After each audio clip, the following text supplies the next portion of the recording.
Exercise 8.1 of trigonometry. First question says अगर हमारे पास एक right angle triangle A B C है which is right angled at B and A B is equal to 24 centimetres, B C is equal to 7 centimetres. दो sides हमें दिए गए हैं, परपेंडिकुलर पता है, बेस पता है. क्वेश्चन सेज आप बताइए what is the value of sine A and cos A. So we have to find sine A, cos A, इनके वैल्यूज़ हमें निकालने हैं. और sine C and cos C, sine C and cos C. देखिए कोई भी ट्रिगोनोमेट्रिक रेशियो निकालने के लिए सबसे पहले हमें तीनों साइड्स पता होने चाहिए. जब हमें तीनों साइड्स ट्रायंगल के पता हो तो फिर हम कोई भी ट्रिगोनोमेट्रिक रेशियो निकाल सकते हैं. तो फर्स्ट स्टेप जो इसमें हम करेंगे, we will find the third side hypotenuse of this right angled triangle. तो हम कहेंगे in right angle triangle A B C using Pythagoras theorem. By Pythagoras theorem वो कहती है कि A C square is equal to A B square plus B C square. Hypotenuse square is equal to perpendicular square plus base square which is equal to 24 square plus 7 square. 24 square का मतलब हो गया 24 into 24 that is 576 plus 7 square that is 7 into 7 49. तो जब हम इन्हें add करेंगे that comes out to be 625. So A C square is equal to 625. लेकिन 625 हमें पता है that is 25 square, 25 into 25. So square and square cancels. A C हमारा 25 सेंटीमीटर्स मिल गया हमें. So we know now third side is 25 centimetres. अब हम कोई भी ट्रिगोनोमेट्रिक रेशियो इसमें आराम से निकाल सकते हैं. देखिए सबसे पहले अब sine A, sine is always equal to perpendicular divided by hypotenuse. लेकिन हमें यहाँ पे ख्याल रखना है कि हम किस एंगल की बात कर रहे हैं. साइन ए यानी कि ये वाला एंगल, तो इस एंगल के लिहाज से इसका परपेंडिकुलर बी सी होगा ना कि ए बी. तो sine A will be equal to B C divided by hypotenuse is always A C which is equal to 7 divided by 25.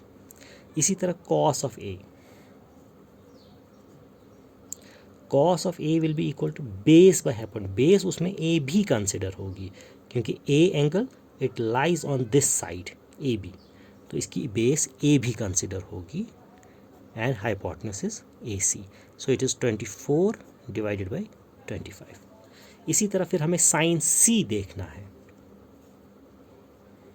C is this angle, तो sine is perpendicular by hypotenuse and C के लिए perpendicular A B होगा. So it is A B divided by A C which is equal to 24 divided by 25. And cos C जब हमें निकालना होगा that is base, base जिस पे side ये एंगल सी लाई करे that is side B C. It is B C divided by A C. So it is equal to 7 divided by 25. और इस तरह से हम कोई भी ट्रिगोनोमेट्रिक रेशियो निकाल सकते हैं. Now question number 3 of this exercise says sine of A is equal to 3/4 and we are supposed to find cos A and tan A. हमें दो ट्रिगोनोमेट्रिक रेशियो निकालने हैं इसमें. cos A and tan A, एक trigonometric ratio दिया हुआ है sin of A equal to 3/4. देखिए इसमें याद रखने की बात यह है और समझने की बात यह है कि साइन ऑफ ए अगर हमें 3/4 दिया हुआ है, sine is always equal to perpendicular by hypotenuse.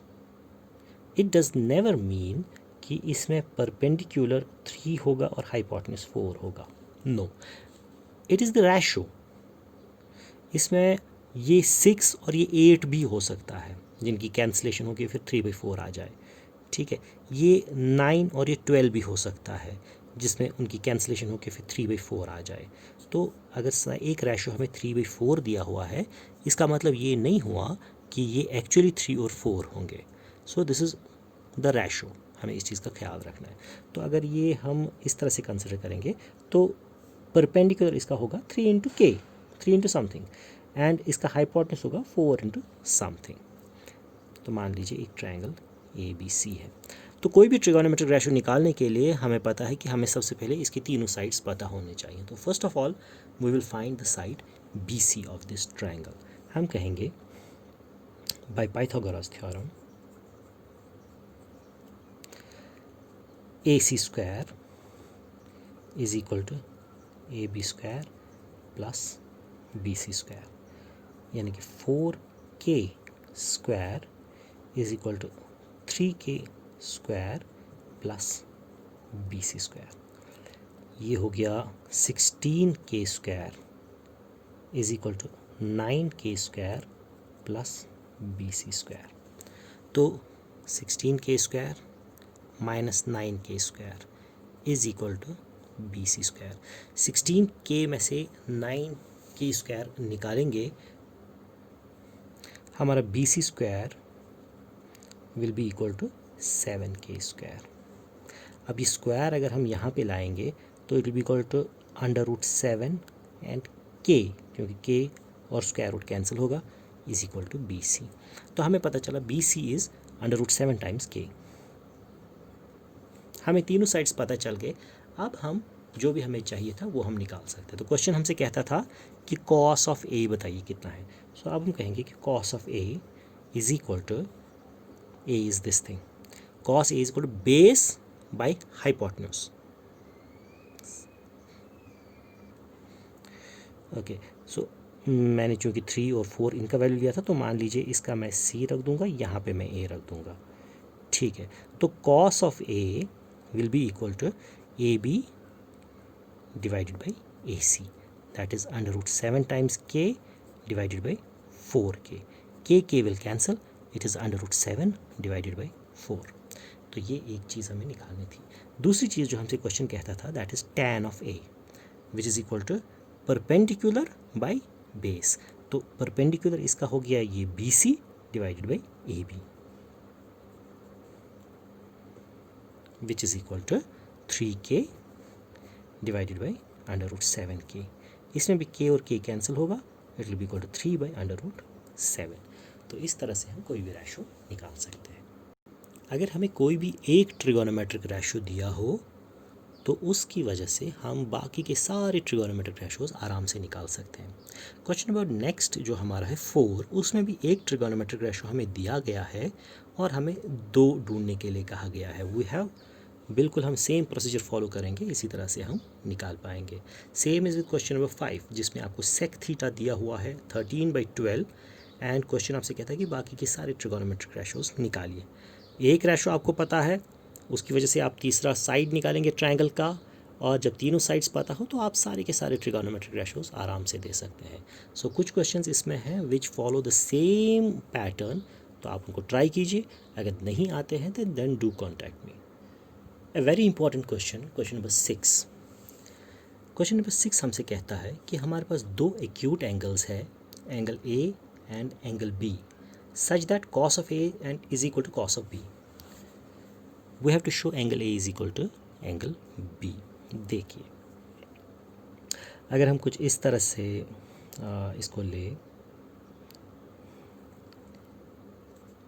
कि हमारे पास एक ट्रायंगल है ABC, एक राइट एंगल ट्रायंगल लेंगे, right angle at C। Question says कि A and B acute angles हैं, हमने इनको एक्यूट एंगल्स रखा, such that cos of A is equal to cos of B। हमें बताना है एंगल A और एंगल B बराबर है। तो हम कहेंगे इसमें कि we have cos of A is equal to cos of B। ये तो हमें दिया हुआ है, लेकिन cos ऑफ A का मतलब क्या हो गया, which ratio we are considering. अगर A ये है, cos हो गया base by hypotenuse, it is AC by AB is equal to cos of B BC by AB। AB अगर कैंसिल करेंगे यहाँ पे तो हमें मिला AC is equal to BC, AC BC के बराबर मिला। तो यानी कि ये आइसोसेलेस ट्रायंगल है, और अगर आइसोसेलेस ट्रायंगल है, अगर साइड्स इक्वल है, तो angles opposite to equal sides of triangle are also equal. तो इसका मतलब हो गया angle A is equal to angle B. Reason में हम कह सकते हैं angles opposite to equal sides of a triangle are always equal. ठीक है जी। सो इस तरह से हमारा ये क्वेश्चन प्रूव हो गया। लेकिन इस क्वेश्चन में एक ऐसी चीज़ है जिसका ख्याल रखना बहुत ज़रूरी है। अभी क्वेश्चन ख़त्म हमारा नहीं हुआ।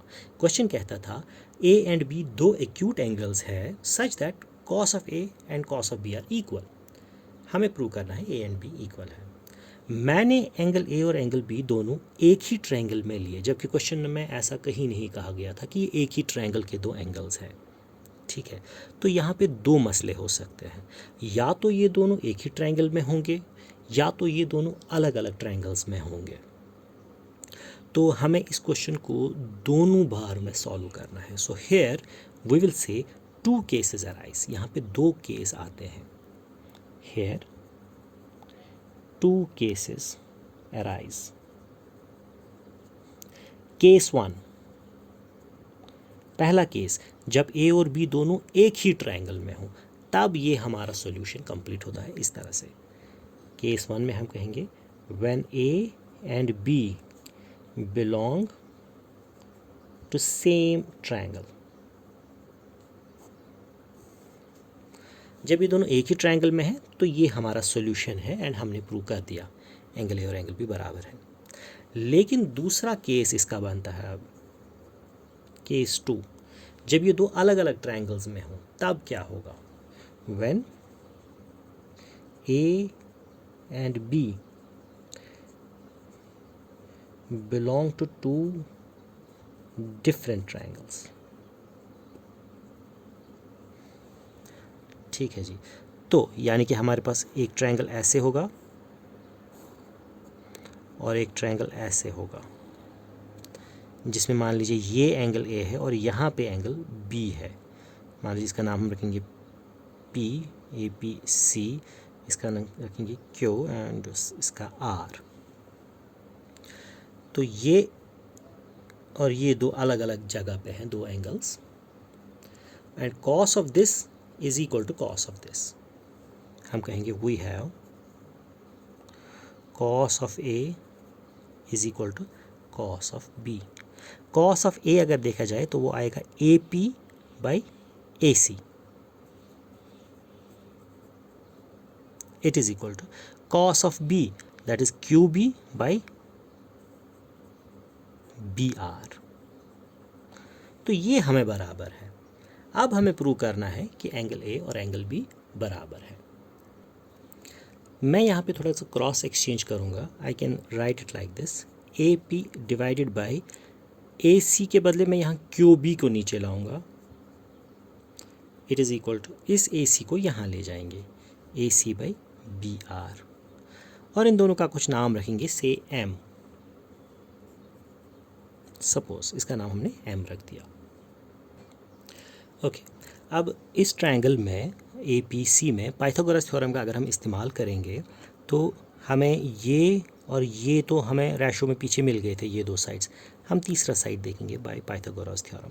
तो पाइथागोरस थ्योरम के हिसाब से P C square is equal to hypotenuse square में से ये माइनस करेंगे, so it is A C square minus A P square, and इसका स्क्वायर यहाँ आएगा तो ये अंडर रूट बनेगा।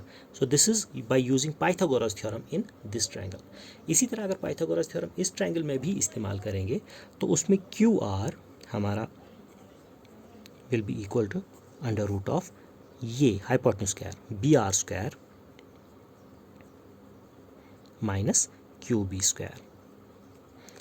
इन दोनों का अगर हम रेशो देखेंगे, now P C by Q R, अगर इनका रेशो देखेंगे that is under root of A C square minus A P square whole divided by under root of B R square minus Q B square.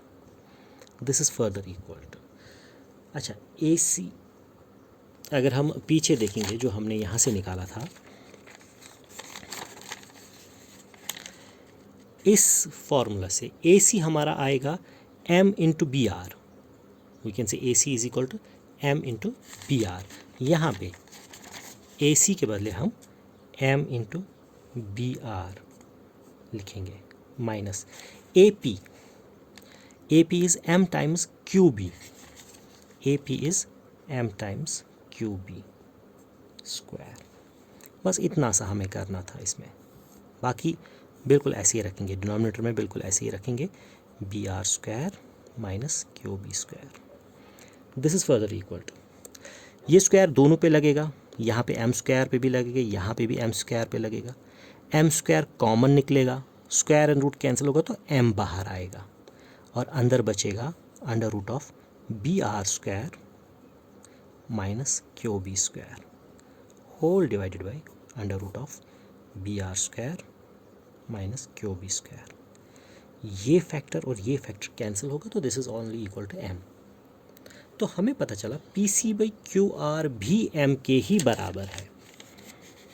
So we have P C by Q R is also equal to M, लेकिन ये दो भी तो M के बराबर है, तो that means ये तीनों आपस में बराबर हो गए। This implies A P by Q B is equal to AC by BR is equal to PC by QR, because each is equal to M, सब M के बराबर है।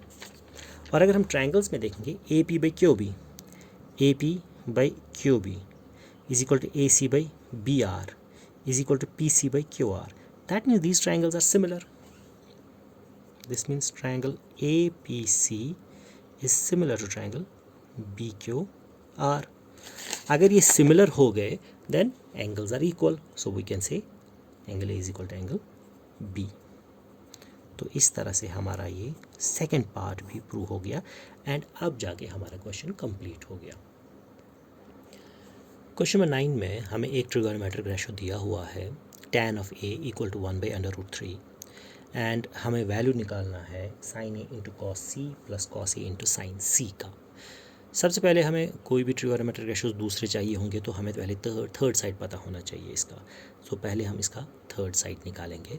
तो जैसे हम पहले भी कर चुके हैं, पाइथागोरस थ्योरम का इस्तेमाल करके इस ट्रायंगल में A C square is equal to A B square plus B C square, it's equal to under root 3 square plus 1 square, that is 3 plus 1 that is 4 and A C square अगर 4 हुआ तो that is 2 square, square square cancels, A C is equal to 2। तो ये side हमें पता चल गया it is 2। मैंने यहाँ पे के का इस्तेमाल नहीं किया अभी, बट दैट्स अंडरस्टूड, आप कर सकते हैं, सिंपलिसिटी के लिए मैंने ऐसे कर दिया। ओके, सो अब हमें क्वेश्चन कहता है नाउ हमें वैल्यू इसका निकालना है sine A into cos C plus cos A into sine C. Sine A, sine is perpendicular by hypotenuse always, तो sine A it's perpendicular by hypotenuse, it will be equal to 1/2 into cos of C, C ये है, इसका cos base by hypotenuse, base ये होगी hypotenuse ये, it's equal to 1/2 plus cos of A it's base by hypotenuse root 3/2 into sine of C perpendicular by hypotenuse, that's again root 3/2। इसमें सिर्फ angle का ख्याल रखना है कि हम किस एंगल की बात कर रहे हैं और उसी हिसाब से परपेंडिकुलर और बेस डिफाइन होंगे। तो ये आएगा मल्टीप्लाई में 1/4 प्लस रूट 3 हो गया root 3 square divide by 2 into 2 is 4, square and root cancels, this is 1/4 plus 3/4, that's equal to 1 plus 3 whole divide by 4, that is 4/4, that's equal to 1। तो ये हमारा इसका वैल्यू निकल गया। इसी तरह से हम इसका दूसरा पार्ट भी कर सकते हैं एंड इससे पहले कुछ क्वेश्चन है, question number 8 and question number 7, they are also on the similar grounds. ना क्वेश्चन नंबर 10 भी कुछ सिमिलर ग्राउंड्स में है जैसे क्वेश्चन नंबर 9 हमने पहले देखा था, लेकिन इसमें थोड़ी सी फ़र्क है। इसमें हमें क्वेश्चन कहता है कि एक ट्राइंगल है राइट एंगल एट क्यू, इसमें P Q is 5 centimetres and the sum of other 2 sides is 25। दो साइड्स का सम दिया हुआ है, ये नहीं कि इंडिविजुअली कितने हैं, मिला के दोनों 25 सेंटीमीटर्स के बराबर होते हैं। तो मान लीजिए अगर हम इसको x नाम रखेंगे तो ये आएगा 25 में से x काट के, ठीक है। पाइथागोरस थ्योरम का इस्तेमाल करेंगे, हम कहेंगे in right angle triangle PQR by Pythagoras theorem. Pythagoras theorem हमें कहेगी हाइपोटेन्यूज स्क्वायर, मैं डायरेक्ट वैल्यूज अब इस्तेमाल करूँगा, 25 minus x square is equal to base square plus perpendicular square, 5 square plus x square, it's 5 square plus x square. इसको हम थोड़ा सा सॉल्व करेंगे, यहाँ पे इसको फॉर्मूला लगाएंगे a minus B whole square की, तो वो आएगा a square plus B square minus 2ab is equal to 25 plus x square. ये एक्स स्क्वायर कैंसिल होगा, 25 स्क्वायर हो गया 625 minus 25 into 2 is 50x is equal to 25। 625 यहाँ आएगा तो माइनस हो जाएगा, इज़ इक्वल टू 50x वहाँ जाएगा तो पॉजिटिव में आ जाएगा। तो ये आ गया 600 is equal to 50x। So our x is equal to 600 divide by 50, 0 0 cancel, 5 1 ज़ा 5 12 ज़ा 60। So x is equal to 12। तो अगर ये 12 हुआ तो ये हो गया 25 में से 12 निकाल के, that is 13। So this means PQ is equal to 12 centimetres and then PR is equal to 25 minus 12 that is 13 centimetres. तो अब हमें इस ट्रायंगल के तीनों साइड्स पता चल चुके हैं। अब हमसे क्वेश्चन कहता था कि आप हमें वैल्यू बताइए sine P, cos P and tan P। Sine of P, cos of P and tan of P, ये तीनों वैल्यूज़ हमें ढूंढने हैं। We'll say sine of P is equal to perpendicular by hypotenuse QR बाई PR, that is 12 by 13। cos of P is equal to base by hypotenuse PQ by PR, that is 5 by 13, and tan of P, that is perpendicular by base QR by PQ, QR by PQ, that is 12 by 5। तो ये हमारे सारे values इस तरह से हमें मिल गए और इस तरह से आपकी पहली एक्सरसाइज कंप्लीट होती है इस चैप्टर की।